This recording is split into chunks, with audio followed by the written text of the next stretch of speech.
really got lucky here at Michter's to be able to go behind the scenes. We got to see how the limestone shelf really plays an integral part. In filtering the water, and that's why it's so special in the Kentucky area. The sand and the gravel and the limestone, like they say, contribute to the pH of the water. The award-winning filtration system, and it's natural. And then you get to the grain and the milling. It's the kinds of grains that they use. They're so specific with how they pick that out. Can't have too much water in it.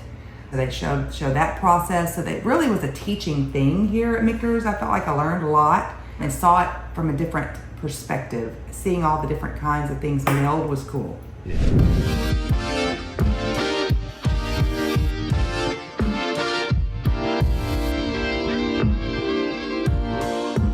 Go in and check it out.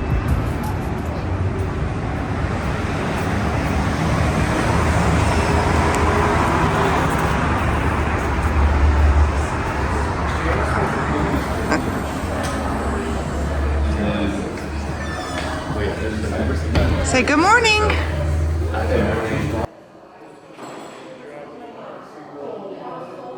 And I don't even have to have a headset, so that's nice too, yes. So this is our Fort Nelson building. We actually purchased this building in 2011, but it took us about 8 years to be able to restore it because it was not doing very well. It was not in very good shape. We were one of the first to purchase on Whiskey Row in the hopes of bringing whiskey back to Whiskey Row, but one of the last to open because of the restoration. You're now going to see the steel beams throughout the structure. There's about 400,000 pounds of steel that sits like a skeleton within the brick perimeter of the building. There are stars outside the building that actually pin all of the brick to all of the steel, and it's now a very strong and safe building. So we're very happy that we were able to preserve this and be able to use it as well. Because the cast iron and stonework facades are very historic. We are actually ranked number 2 right after Soho, New York, and right before New Orleans for the amount of it that we have.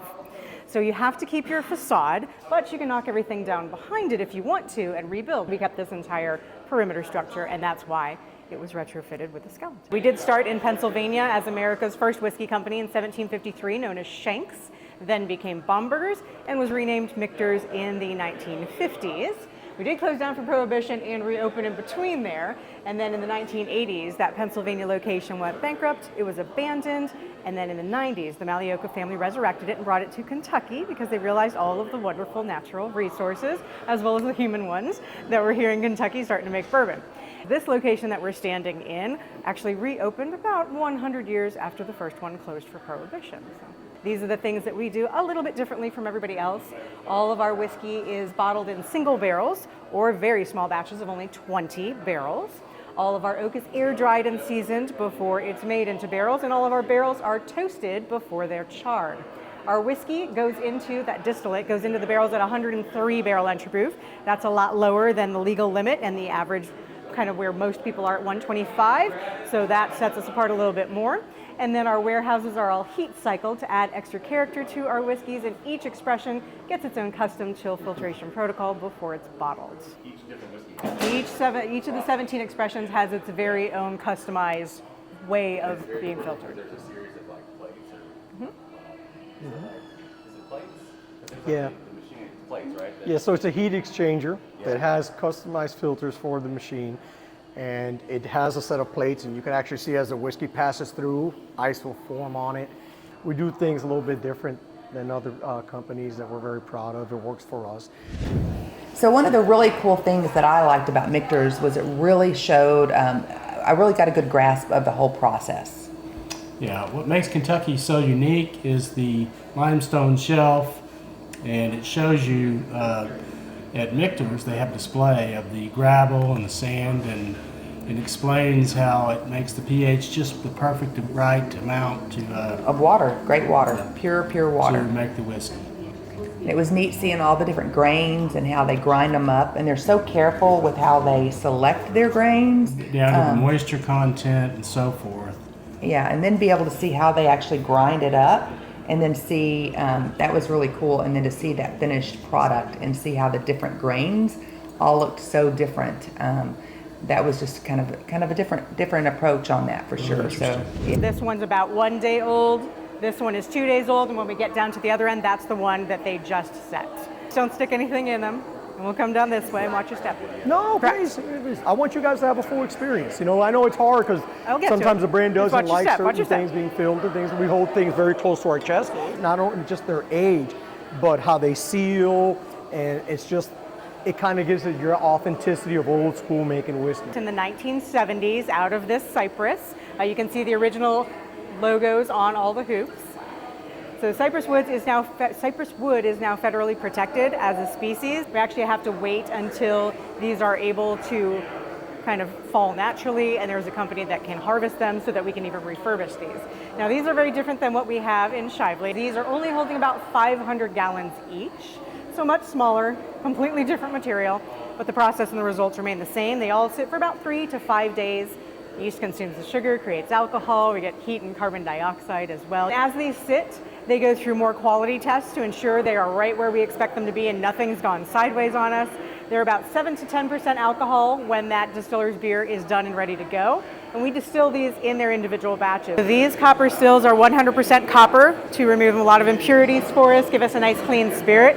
These were made in 1976 by Vendome Copper and Brass Works. They are located 1.5 miles east behind us. These were made as a married set and worked in Pennsylvania for years until they were abandoned. They actually ended up in a Bardstown, Kentucky barn where they sat for a little bit. Then went up to near Cleveland, Ohio, Tom's Foolery. They made whiskey up there as well. And then eventually came back here to us. Vendome refurbished them for us, drove it down the street, installed it right here at about 4 in the morning in the middle of a snowstorm. And this is kind of what that looks like. And from here you can tell that there's very little waste, and it aligns all the capillaries in the wood grain, which gives the whiskey kind of a pathway in and out of here later on. We have been told that this is great for making fine furniture, as well as obviously barrels for spirits. This first one I'm going to pass around has been kiln dried. Now this is a great common efficient method for drying out your wood and getting it ready to be made into a barrel. However, we have chosen to air dry and season all of ours until it looks like this. So you're going to see this gray patina on it. It's kind of more crackled and opened up because all of our wood gets set out in fields throughout Kentucky, kind of stacked up like Jenga towers, and it sits there for at least 18 months and up to 5 years. During that time, it's exposed to everything. Once it's ready to go, they bring it inside, they plane off all of these sides and edges so it looks more like this. They wet it, curve it, put the hoops on it, and form it into a barrel. You're going to see what is called a toasting pot in there. It is made up of some leftover cut up staves that they don't need for the barrels. They didn't make that cut, but they are going to be used in there for when we toast our barrels. You're going to see the flavor profiles that we want in our whiskey: spicy, sweet vanilla, toasty, smoky, and nutty. And to get those, we're going to toast our barrels before we char them. Charring's required for all barrels. Everybody has to do that. We will do it as well. Black and crackled on the inside. And then when you look at that red layer on it, you're going to see that it's been used. That's what that looks like. Now I want you to pay attention to this red layer that's in here and how much deeper, darker, and more prominent it is. That is our stave. It has been toasted and charred. That's the difference there. Because with doing this, toasting our barrels first allows us to caramelize those wood sugars deeper into the staves, allow the whiskey to penetrate deeper into the staves, and allow us to access more of those toasted and charred notes we're looking for in our barrels. That's where it gets all of that color and a lot of flavor and aroma, and that is a cycle, and we get 4 to 6 of them naturally a year in Kentucky. What we do between October and April is gradually bring up the heat in our warehouses. Let it sit at a certain temperature for a certain amount of time, and then shut it off, open the windows, let the hot air out, kind of heat the neighborhood, let the cold air in, gradually bring down those temperatures, and add on about another 4 to 6 cycles during that time frame. We're also going to monitor everything with these barrel probes. These are placed strategically in various barrels throughout our warehouses. There is a thermometer that takes its temperature, transmits the data down into this USB. They go around with a laptop to plug these in and gain the information to, again, combine that art and science together to see those ebbs and flows of those heat cycles within our warehouses. Traditional wooden rick houses, and they're no more than 4 stories tall to keep everything nice and consistent for us. If you look at the bottles up here, those whiskeys all came out of the same barrel at different stages of its life, and you can see how nice and young and blonde and it is at 1 month old. And as you come across to 1 year, that's how much color it gained in that first year of all of those cycles. By the time you get to the far right at 6 years, That is indicative of our US 1 line because we bottle not to an age statement, but to a taste profile, typically between about 5 to 7 years. So that whiskey was in the barrel for 6 years, but because we've heat cycled it, we feel we've added on maturity properties to make it taste older. So we're gonna start at the top over here. Our White Dog comes off the stills at that 138 proof, and to bring it down to our 103 proof, we combine 75% distillate with about 25% water. It has the benefit of sitting for the entire maturation period with the water interacting with the whiskey and the barrel, and it also calms down the polyphenolic compounds in the barrel because they're a little bit more water soluble. Adding more water allows you to kind of calm those down and allow that rich whiskey to develop. When we come out of the barrels, we come out on average between 110 to 112 proof, and to bring it down to our bourbon's bottling proof of 91.4, we don't have to add much plain water to those bottles at all.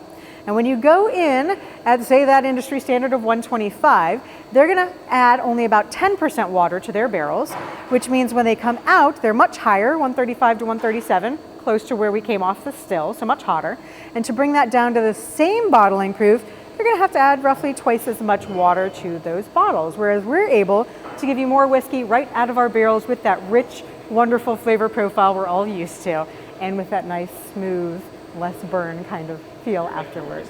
So chill filtration is where you take your whiskey out of the barrel, bring it down very cold in temperature, and run it through a filtration system, which can have many variables. And what we've chosen to do is for each of our 17 expressions, we pick and choose from those variables, tweak what we want to, so that we can highlight the beautiful things in each expression. We just want to balance it out and highlight the beautiful things. So as a visual example, this is our US 1 rye whiskey, but done through the industry standard filtration. And this is our US 1 rye whiskey, done through its Michter's customized chill filtration protocol. So here you can see it's a little deeper, darker, richer, redder because we were able to leave in more of those fatty acids, and along with them, their flavors. Very important from a production aspect. If you overmill your grains, it'll wind up actually becoming like a dust. If it's too coarse, it won't be broken up enough where you can access those starches, and it also is going to clog your pumps, and the guys love that. It has to go through multiple checks. We're checking bushel weight. We're checking moisture content of the grain. We're checking for odor. We're checking for aflatoxins. We're even checking foreign or damaged kernels. To our quality spec, we take multiple samples of that truck in 6 different locations at 6 different depths. Why am I doing that? That's ensuring that everything in that load is the same from the front to the back, right? Then once we've done those samples, we take them into the lab, the operators perform those checks. Well, if it's over 3% on foreign or damaged material, we will reject a load. And then the trucking company has to deal with that. Okay, now also all of our grains are non-GMO. That is a huge step. You always got to start with a good base on quality on whatever if you want the final result to be to that high of a standard. All of our grains are non-GMO US 1 rated grain. You cannot find a better grain to source from. The really beneficial thing for us is that because we have such a great working relationships, they understand that. So they know not to send it to Michter's because it's going to cost them time and money when I send it back. Max, you may have said there was no burn to it because a lot of the things we sampled, we've talked about the Kentucky hug, the burn, the hug. The Michter's kind of unique because a lot of times you don't get that. So I was really surprised and happy when he said that. So can you kind of... Obviously, ethanol and alcohol within itself will burn, but there's other things like tannins and others, a lot of different compounds, but that stems off from the original process on what we're doing within the whiskey and the barrel. First step, the air and seasoning and drying of the wood. Some companies, like Jacqueline was stating earlier, will just send it out to a kiln and it'll be dried immediately. Some companies will wait 6 months and leave the wood outside, then they'll bring it in, they'll start making barrels. You know, all of our barrels sit a minimum of 18 months, some as long as 36 as far as the wood. So imagine, some of these barrels are being made out of wood that's been outside exposed to the air in conditions for up to 3 years sometimes. Why is that important to your question? We're relating back to some of the tannins. Tannins are great for wine, not good for whiskey. You're already kind of starting by removing some of those astringent things in there. So as the water is marrying the whiskey with the wood, a lot of that's already gone. Another thing, everything that touches our product as far as distillate is copper. Copper does a very, very, very good job of removing other compounds and other things that can make your product astringent. The amount of water that we're putting in, the product is married with water. It's not going to be as harsh. It's going to be that nice, warm Kentucky hug. Like you say, it's always a Kentucky hug. It all trails back to the quality in everything we do. From the way that we make our whiskey, from the barrels that we use, to the way we cut the product, to the way we age it, every part of that process within the teams, we want to ensure that that's exactly what we hear. We want people to enjoy the product and say, ooh, it's warm and it feels good to enjoy. It's not harsh. If you taste it and your first initial response is, ooh, are you going to come back to that? That's what we don't want. We want to make sure that every expression is available for everyone in their own. Okay, so we are able to do this experience where we label our own bottle with our name and the date, and then you label your box with your name and your date. And how do we do this? How do our viewers This is do an it? experience we try to have hopefully every day, not necessarily every day, but as people come in first thing in the morning, we're able to sign them up, get them checked out, and then they come for a later time frame between our tours to be able to fill these bottles of barrel strength bourbon. You bottle something different every day. It's not always the same. Different barrels. Different Not barrels. necessarily every day, but we'll Yeah, have different it barrels. changes, Yep, right, one, right. One per person per barrel. One so per it person does per change. barrel. Everybody's ready. You're going to take these two handles, you're going to swing them all the way up to the top and then let go. It'll fill the cylinder first. Well, that's so cool. So what are we filling it with? Barrel strength bourbon. Barrel strength bourbon. And then these two handles all the way down, the same ones you had. Leave them all the way down to the bottom. Here we go. You can drink yours, I'll save mine. And then once you put your cork in your bottle, you're going to hand it off to me so that I can make it all nice and legal. Your name, and then you're going to follow along with everything else. When I give these back to you, you're going to take them back to the box you took them out of, pop them back in there and press them all the way down to the bottom so that they're in there and nice. Get here in the morning, see if they're doing this, get your name on the list. They only do limited of this opportunity, and it's a different bottle every time. Just follow along, fill in the rest of it for me. Oh, okay, okay. Our name? Yep, your Oh, name. cool. It's your bottle, you're filling it, so we need your first and last name and today's date, when you did it. And that'll be on your box label as well as your bottle label. Go ahead and swing those bottle handles all the way up to the top. It's going to fill that cylinder. And then you're going to take those same round handles, you're going to swing them all the way down to the bottom, and it's going to fill your bottles.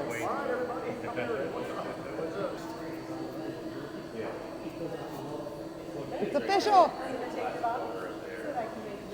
I feel like y'all are getting married. Making it official.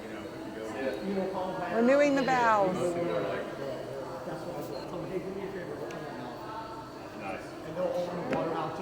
Which is something Now where are we going here?